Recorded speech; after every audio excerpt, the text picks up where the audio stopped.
This is our final session. I'm going to have Toby Minier lead this session, and he will mainly talk about the discussion of our next steps. I started this in the previous slide, so he has more details and specific of some of the potential tools that we'll be working on. So Toby, the screen is yours. Great, thanks, Venkatesh. All right, so for this next section, we are going to be talking about some next steps that we might take as part of RIMORPHIS. One thing that has kind of come up a fair amount, I think mostly in the feedback that we've gotten, is that we have a pretty wide diversity of people here, mostly in terms of research interests. So we have people that are interested in continental scale hydrology. We have other folks that are really interested in sort of long periods of time and river morphology, per se, the change of river morphology over time. So one thing that I wanted to present is just some thoughts that we'd had after reviewing everyone's surveys and some of the comments about the need. So this is from the lightning talk and also from the Google Doc from last time. And this is just a proposal for a direction that RIMORPHIS could go. So I'll present that next year, and then after that, we're going to just have some time to think a little bit and then discuss. So again, this is mostly like where we want to head next. So you can think of this as like the next year or so of RIMORPHIS, and it might take longer than that. We'll see. All right, so this is I'm just calling this a processing chain of tools. I don't really know what else to call it other than it's a series of tools that each one might be useful, but I think in a sequence, they're actually pretty powerful or could be powerful. So the first is a tool to filter and display plan view imagery. And in particular, how do we tie imagery to a hydrograph? So in other words, filtering off, say 35 years of Landsat data is pretty hard when we're interested in specific dates when flows were at a certain level. So the idea here would be to have this tool that would filter essentially through a bunch of imagery by range and flow. You could do it by exceedance probabilities. So you think of like a Bulletin 17C annual exceedance. This could be stream stats, sort of duration based. It could be based on a particular event that you're interested in. It could be based on a season, so fall, spring, summer, something like that. Or a specific time period, so pre and post dam or something like that. Again, this is very much on the conceptual side, and let me know what you all think.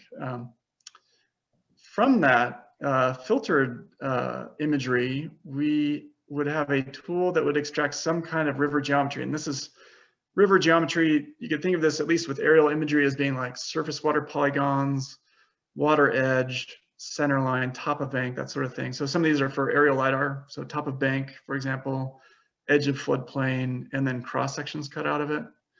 And we could then use some of those data products to do additional filtering. So say you just wanted, what would it be like? Center lines. Well, let's say water surface polygons above a certain area, right? So you could think of that as like a top of bank or something like that. So some way of like really quickly kind of looking through a whole bunch of stacks of data that are really pretty hard to do right now. These steps take months, as you probably know, for master's level and beyond.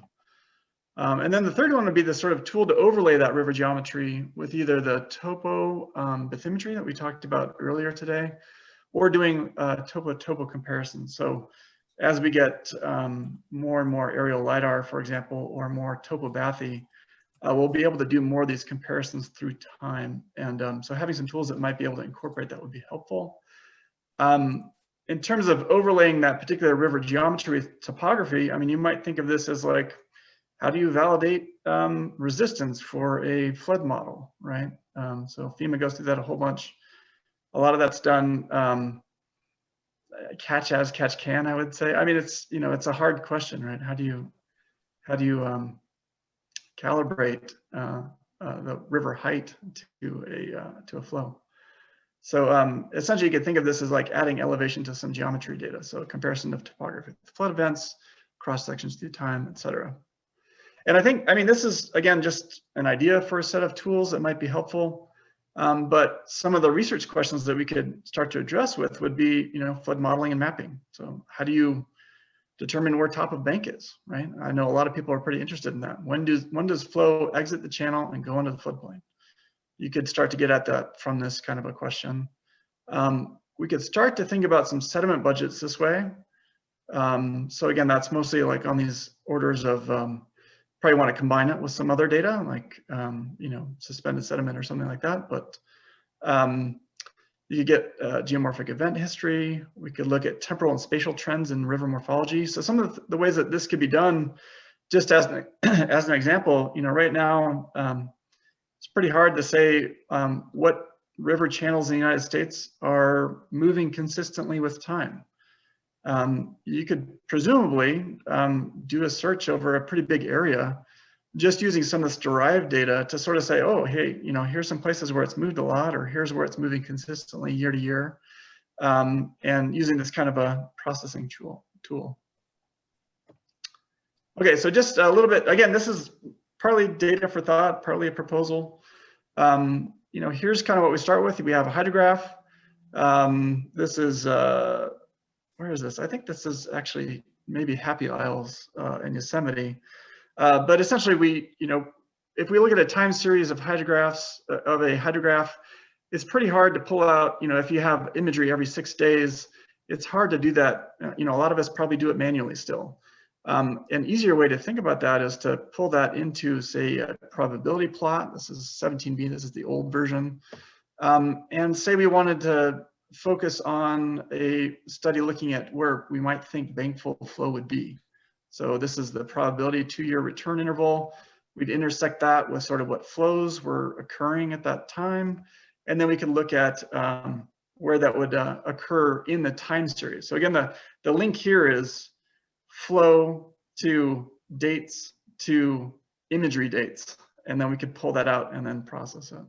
Another thought is, say, for example, you were doing a flood study and you wanted all the imagery that was roughly at the 10-year flow and above. You could look at where that cutoff is and then look for the imagery that might be available. So that might be a handy tool. Second would be this tool to extract river geometry. Again, that's kind of geometry that's kind of widely defined here. In this case, we're talking about sort of plan view imagery.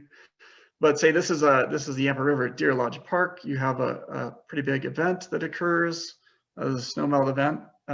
We have the dashed red lines to just be an example of, I didn't have room to do more than that on this slide, but give you an idea of sort of pre-event, during the event, post-event. Here's what some of the native imagery looks like, so natural color. This is from Sentinel. This is what the normalized difference water index mask looks like. So we can extract from this, we can extract all sorts of things about where the edge of water is. Actually, let me go back one. You can see, so a couple things here, just to point it out. This is a Little Snake River coming in. You can see really high sediment loads if you look kind of close. And then can't see it because my face is in the way here, but there's the Yampa River coming in this way. So quite a bit different sediment loads between the two, as you might be able to tell. It also impinges on this big bank that's contributing sediment directly to the river. And you can see it's kind of getting mixed downstream. This goes into Dinosaur National Park, just to give you some context of how this particular tool might work. We can look through the processed imagery. So this is the NDWI. We can look at how that changes with time. So this is the first event, or sorry, before event, during event, and after the event, so how it changes. We can look at bank migrations. We can process a bunch of pieces off of this index that we'd be interested in. So things like, what's the total surface area for a particular reach? So again, there's something like 15 NHD reaches in here. We could subset those. We could look at it as a full reach. Yeah, we can see how it changes over time. The third tool is this, how you would then take that imagery data and apply it to some elevation data. This is in Yosemite National Park. This is just a topobathy data set that I just happen to have available. So some imagery data, you might pull out some edge of water lines from different flows. intersect with that with the elevation, see what you can get. You can also look at, this happens to be intersections of a historical map and change over time. So there's a georeferenced historical map that we're looking at compared to what the current topography is. And some of the things that we could do off of that, this is an unusual case in that they've made repeat measurements about every 5 years here. This is this cross-section here, cross-section 13. Just showing there's a big flood in 1997. It basically deposited a bunch of sediment, cut the channel capacity down, and it's been kind of recovering ever since. But these are probably some of the things, the tools. This is a 2D case, a cross-section case, but you could imagine that in sort of a 3D sort of DEMs of difference or something like that. That might be useful. Okay, so that's just probably to get us thinking, but tools to filter and display plan view imagery that would be helpful, tools to extract river geometry, and a tool to overlay this river geometry with topography. In some ways, it could be used. People probably have thoughts about that or questions about that. What I thought we could do now, so we have about 20 minutes. And what I thought might be helpful is if folks want to take 5 minutes to write in the Google Doc, and maybe I would encourage folks maybe not to react to what other people are saying, but maybe think about your own processing chain. What are some bottlenecks? What are some particularly onerous pieces that might be able to be automated? What are some tools that might be helpful to get you more productive? Other chains of tools that might be more productive, and then some thoughts about maybe data publishing and sharing. So I'll leave this up for a bit. I'm going to turn off my view here. But if folks have questions, comments, things like that, you can put it either in chat or in the Google Doc. I'm going to go ahead and start. Yeah. Toby, I have a suggestion before if we take other 5 minutes and people will be alone, if there are some voices from the group who would like to bring in some comments, would be great. We didn't hear it a lot from the voices of the people. So I think that's helpful. And then we can do this exercise immediately after. But are there some immediate kind of reactions? I mean, it's difficult to make a meaningful dialogue, but let's hear. I propose to hear some voices. I see in the Google Doc some very interesting ideas about trying to work across projects for working on common metadata for describing this or that or that. This is fantastic because you rarely have a group of people like this with the knowledge and experience to put out, these kind of agreements, let's say, in terms of metadata for various features. If one of the big problems, as you know, is not only that we don't have the data, but when you have it, you are in a very difficult situation because it's so a variety of information, and not uniform, but a lot of important information which is missing. I think that this group can even write a white paper, on this basic issue. There are a lot of people collecting data, but it's a variety which is just very difficult to be managed by any intention like this RIMORPHIS project. Yeah. I mean, I think we'll have time to talk after this. I thought what people might appreciate is it's sometimes hard just because you're reacting to what people are saying on the screen and things. And so kind of wanted it just to be a little quiet so people could think about their particular problem rather than reacting to. I am with you. Yeah, I got it now. Yeah, how about we take 5 minutes and then we'll have the sort of group discussion. Is that okay? Sure. Okay.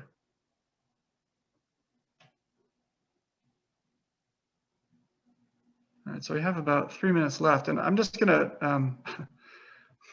in the interest of talking more, I'm gonna put up a few other pieces of the slide just to get you thinking about it a little bit in case you need anything else to do. Here we go. Okay, so some other thoughts that you might just put up.